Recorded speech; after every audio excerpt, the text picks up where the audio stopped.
3000 वर्ष पुराना है तीर्थोदय अतिशयकारी गोलाकोट जैन मंदिर। शिवपुरी जिले की सबसे बड़ी तहसील खनियाधाना से महज 10 किलोमीटर की दूरी पर स्थित है तीर्थोदय अतिशयकारी गोलाकोट जैन मंदिर। आपको बता दें कि खनियाधाना के गोलाकोट जैन मंदिर में 23 तीर्थंकरों की प्रतिमाएं विराजमान हैं और मंदिर की प्राचीनता इस बात से भी सिद्ध होती है कि 24वें तीर्थंकर भगवान महावीर स्वामी की कोई भी प्रतिमा मंदिर में नहीं है। जैन धर्म के अनुसार अभी तक 24 तीर्थंकरों ने मोक्ष प्राप्त किया है।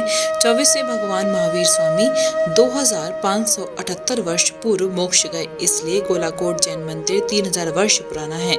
ऐसा कहा जाता है कि यहाँ पर किसी जमाने में 300 कुएं और 84 बावड़ियां होती थी और एक ही गोत्र के 700 परिवार निवास करते थे।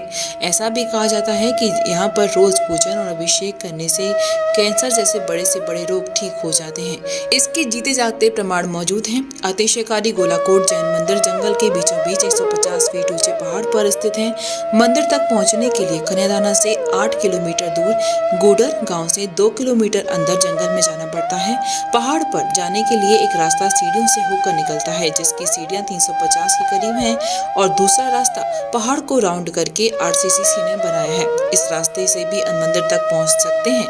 इस जैन मंदिर पर दर्शन करते भारत के बहुत से राज्यों से हजारों श्रद्धालु आते हैं और तो और विदेशों से भी श्रद्धालु पहुंचते हैं। इस जैन मंदिर में प्रथम तीर्थंकर भगवान आदिनाथ की प्रतिमा मूल नायक के रूप में विराजमान है और इस प्रतिमा को अतिशयकारी इसलिए भी कहा जाता है कि यहाँ पर 2008 में कुछ मूर्ति चोरों ने छेनी हथौड़ियों से प्रतिमाओं को काटा गया। जैसे कि मूल नायक भगवान आदिनाथ की प्रतिमा पर छेनियां रखी तो छेनी अपने आप टूट गई और चोरों के सरदार को आंखों से दिखना बंद हो गया था। मूल नायक की प्रतिमा को छोड़कर भाग गए थे। दूसरी घटना 2010 में खनियाधाना से 16 किलोमीटर दूर पचराई जी जैन मंदिर पर हुई। पंच कल्याणक और प्रतिमाओं के प्राण प्रतिष्ठा महोत्सव में गोलाकोट के मूल नायक भगवान आदिनाथ की प्रतिमा को ले जाया गया और 5 दिनों चले कार्यक्रम के बाद जैसे ही प्रतिमा को वापस गोलाकोट मंदिर लाया गया तो प्रतिमा मंदिर में नहीं जा रही थी। सैकड़ों लोगों ने भी प्रतिमा को नहीं हिला पाया था। लोहे के काटर भी टेढ़े पड़ गए थे।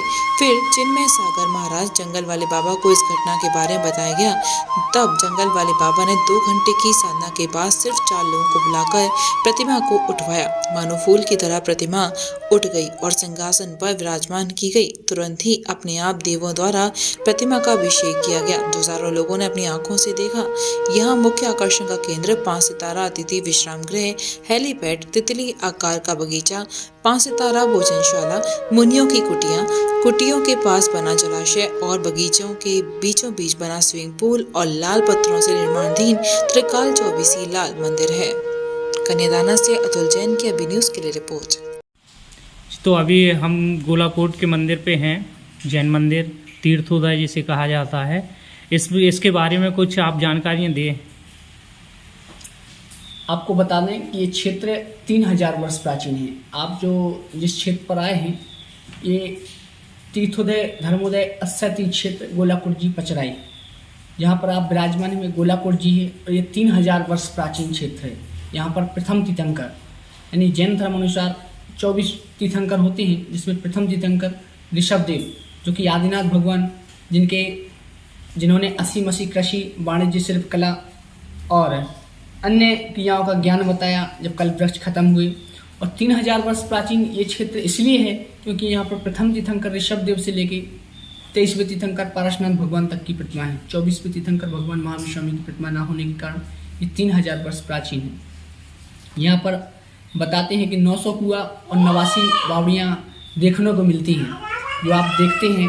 नीचे जाएंगे, पंच पहाड़ी के रूप में विख्यात है गोलाकोट, और इन 5 पहाड़ी पर देखेंगे तो कहीं ना कहीं आपको बावड़ियाँ वगैरह, जिसमें अभी कुछ बावड़ियाँ हम लोगों को देखने में नज़र आती है। हमारे यहाँ पर गेस्ट हाउस भी बना हुआ है, जो कि मात्र 364 दिनों में कंप्लीट हुआ।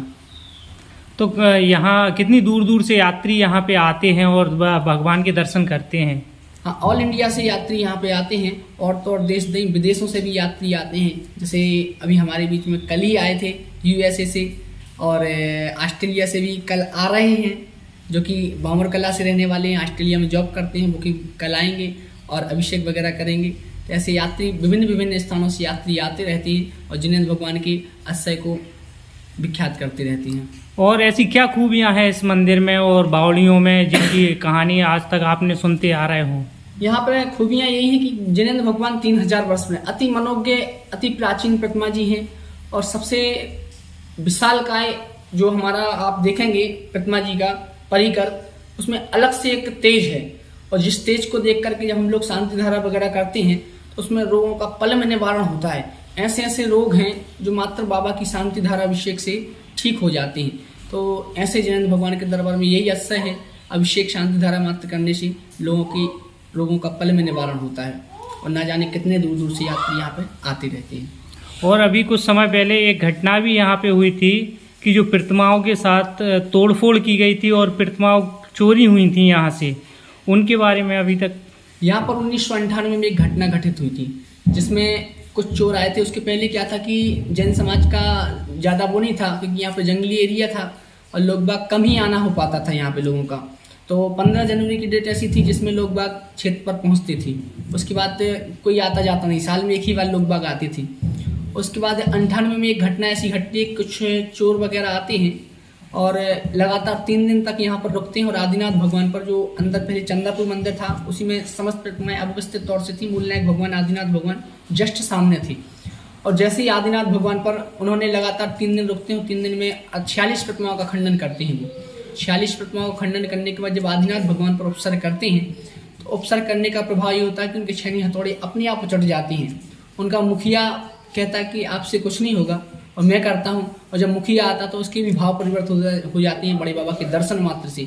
नज़रों से नज़रें मिलती हैं जैसे ही भगवान से और वो खुद कहने लगता है, जो कि अभी तक जानता भी नहीं था कि जैन धर्म क्या है, कौन है, वही खुद कहने लगता है कि जिनेंद्र भगवान को कुछ मत होने दो। जब वो चोर पकड़े गए थे उन्हीं के माध्यम से ये घटना घटित हुई थी, उन्होंने सब कुछ बताया था। उन्हीं के मौखारबिंद की बात मैं आपको बताना चाह रहा हूँ। तो उन्होंने खुद ये बात हम लोगों से शेयर की थी। धन्यवाद। महंगी बिजली बिल की समस्या से छुटकारा पाइए, सोलर सिस्टम लगाइए। जी हां, आपके लिए बेहद आसान हुआ सोलर सिस्टम लगवाना। संपर्क करें Amity electronics corporation, Krishna Nagar, Mathura. जैसा कि मैंने आपको बताया कि भाई इसका ROI 25% है, यानी 25% का रिटर्न है। इसके हिसाब से देखा जाए तो जो लागत आप लगा रहे हैं वो लागत आपकी 4 साल में निकल आएगी।